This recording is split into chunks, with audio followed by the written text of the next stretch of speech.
All right, let's talk about something that shapes almost every part of our lives: power. We have this idea that it's all about being the loudest person in the room, about intimidation. But what if that's not the whole picture? What if the real key to influence is something else completely? You felt this before, right? In a negotiation, a friendship, even a relationship, it always feels like the person who seems to care less, who's more detached, has all the power. But is that really what's going on? Is that the only way to have control? Okay, so let's dive into this idea, this really common and, let's be honest, kind of cynical view of power. It's an old idea for sure, but man, it has found a big new audience in our modern world. So, on one side, you've got these mega popular books like The 48 Laws of Power. It's a modern bestseller, and it paints this picture of human nature that's, well, it's pretty dark. Some of the advice in there, like crush your enemy totally, is seriously provocative. And then you have the classic, Machiavelli's The Prince, from way back in the 16th century. People think it's ruthless, but if you actually read it, it's more pragmatic. It admits that sometimes leaders have to do bad things to keep order, but it's reluctant about it. It's not celebrating it. So all this leads to a pretty big question. Is getting power really just about manipulating people, intimidating them, or pretending you don't care?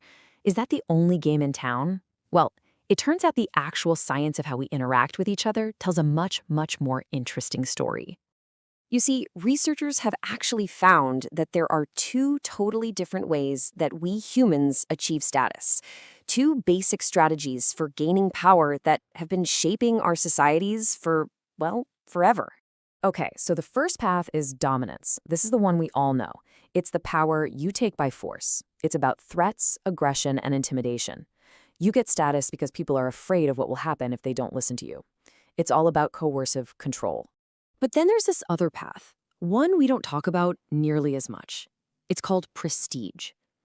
And this is status that is given to you by other people. It's not taken, it's earned. It comes from being really good at something, from having skills that help the group. It's based on respect and genuine admiration. Now, what's so cool about looking at it this way is how clearly you can see the difference. Dominance runs on fear, and it makes people want to get away from you. Psychologically, it's tied to that arrogant, hubristic kind of pride. But prestige, that comes from admiration. It makes people want to be around you, to copy you, to learn from you. And it's linked to authentic pride, the kind you feel from a real accomplishment. So let's dig into that first path a little more, the way of dominance. Where does this whole strategy even come from? Well, believe it or not, it has incredibly deep evolutionary roots. It goes all the way back to the pecking orders you see in animals. And you can see it pop up really early in humans, especially in, say, kids' playgroups when no adults are watching. It's often shown without words, making yourself look bigger, lowering your voice. And look, it can be an effective way to get what you want. Just think of the classic playground bully, or that boss who just intimidates everyone. And the way we use dominance totally changes as we grow up. Get this, by just 10 months old, babies can already use physical size to guess who's gonna win in a conflict. Crazy, right? Then, physical aggression actually peaks when we're toddlers, around 2 or 3. As we get older and learn the rules of society, it tends to go down. And by the time we're teenagers, it often morphs into something more subtle, like verbal insults or social exclusion.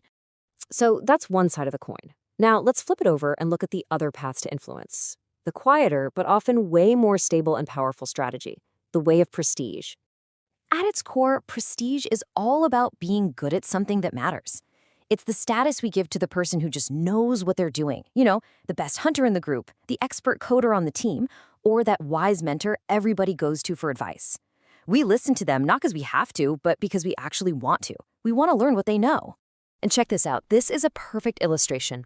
This data, pulled from a study of 33 different non-industrial societies, shows that both dominance, in this case measured by physical strength, and prestige, measured by hunting skill, work. They both lead to reproductive success. But, and this is the key part, they work in totally different ways. Dominance often leads to more partners, while prestige is linked to having children who are more likely to survive. Two different strategies, and both are viable. Okay, so we've got these two different playbooks for gaining status. But our social world is more complicated than just climbing a ladder, right? We're always facing another choice. Do I compete against this person, or do I cooperate with them? To get our heads around this, there's a classic idea from game theory that's perfect. It's called the prisoner's dilemma, and it shows a really fascinating paradox about how we interact. Okay, imagine this. You and a partner in crime get caught. The cops put you in separate rooms.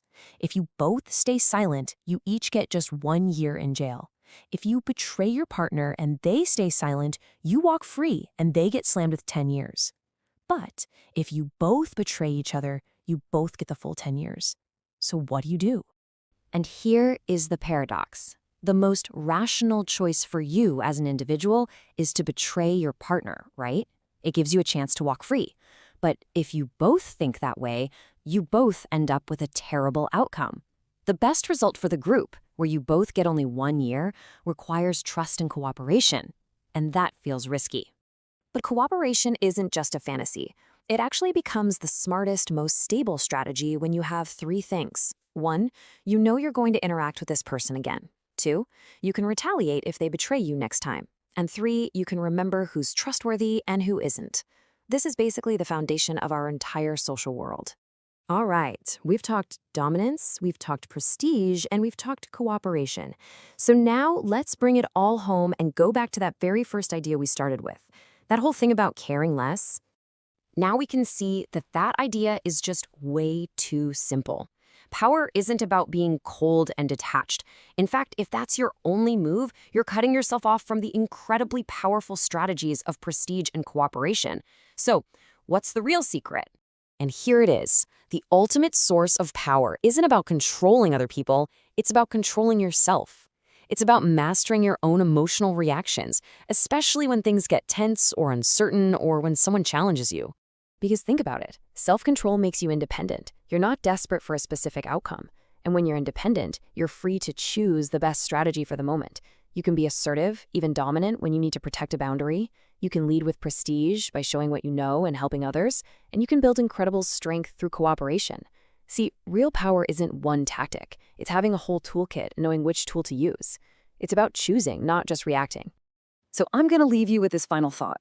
In any group, any relationship, the person who can stay centered when things get chaotic, they become the reference point. Everyone else starts to orient around them. So ask yourself, in the most important moments of your life, are you that reference point? Or are you just reacting to everybody else's?